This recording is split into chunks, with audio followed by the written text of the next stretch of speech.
Edward, Gordon, and Henry. Gordon, the big engine, always pulls the express. He is very proud of being the only engine strong enough to do so. One day, Gordon left the station with the express as usual. It was full of important people, like the Fat Controller, and Gordon was seeing just how fast he could go. "Hurry, hurry," he said. "Trickety-truck, trickety-truck, trickety-truck," said the coaches. Gordon went very fast, and soon he could see the tunnel where Henry stood bricked up and lonely. Henry had been very foolish. He had gone into the tunnel and wouldn't come out again because he was afraid that the rain would spoil his lovely green paint. The guard had blown his whistle. The firemen and passengers had argued with him. The men had pulled and pushed him, but still Henry would not move. Then at last they had given up. The Fat Controller had ordered the men to take up the old rails and to build a wall in front of Henry. The other engines had to use the tunnel at the other side. Now Henry wondered if he would ever pull trains again.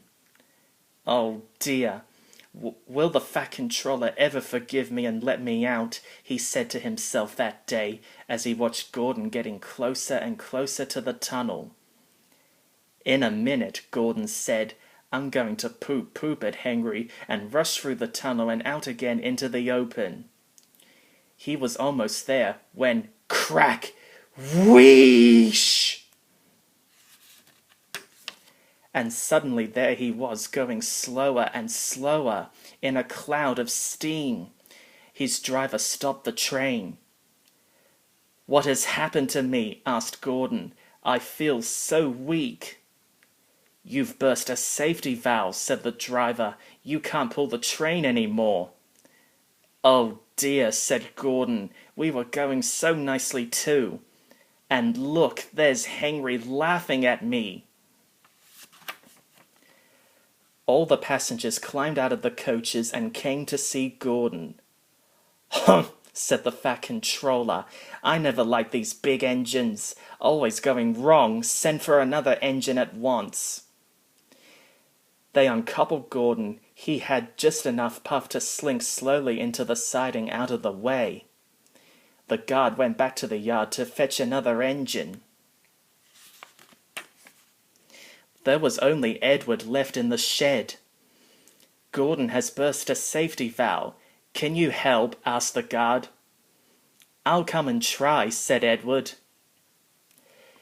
When Edward and the guard arrived back at the tunnel, Gordon was very rude. "Huh," he said, "Edward can't pull the train." But they took no notice, and Edward was coupled up behind the express. Edward puffed and pushed and pushed and puffed, but he couldn't move the heavy coaches. "I told you so," said Gordon rudely. "Why not let Henry try?" "Yes, I will," said the Fat Controller. "Henry, will you help to pull this train?" he asked. "Oh, yes," said Henry at once. At last, he said to himself, "the Fat Controller has forgiven me." So Gordon's driver and fireman lit Henry's fire. They broke down the wall and put back the rails. When Henry had built up steam, he puffed backwards out of the tunnel. He was dirty and his boiler was black. He was covered in cobwebs. "Oh, I'm so stiff, I'm so stiff," he groaned. "Have a run to ease your joints, and then find a turntable," said the Fat Controller kindly. When Henry came back, he felt much better. Then they coupled him up at the front of Gordon's coaches. "Peep, peep," said Edward, "I'm ready." "Peep, peep, peep," said Henry, "so am I." They started off. "Pull hard, we'll do it. Push hard, we'll do it," they puffed together. Slowly, the heavy coaches jerked and began to move. Then off they went, leaving Gordon alone in the siding. They went faster and faster. "We've done it together, we've done it together," said Edward and Henry. "You've done it, hooray! You've done it, hooray!" sang the coaches. All the passengers were excited. The Fat Controller leaned out of the window to wave to Henry and Edward. But the train was going so fast that his hat blew off into a field where a goat ate it for tea. The engines didn't stop until they came to the station at the end of the line. All the passengers climbed out and thanked Henry and Edward.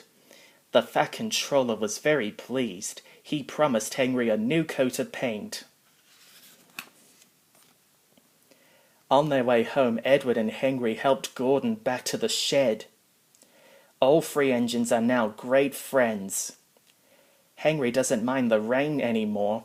He knows that the best way to keep his paint looking nice is not to run into tunnels, but to ask his driver to rub him down when the day's work is over.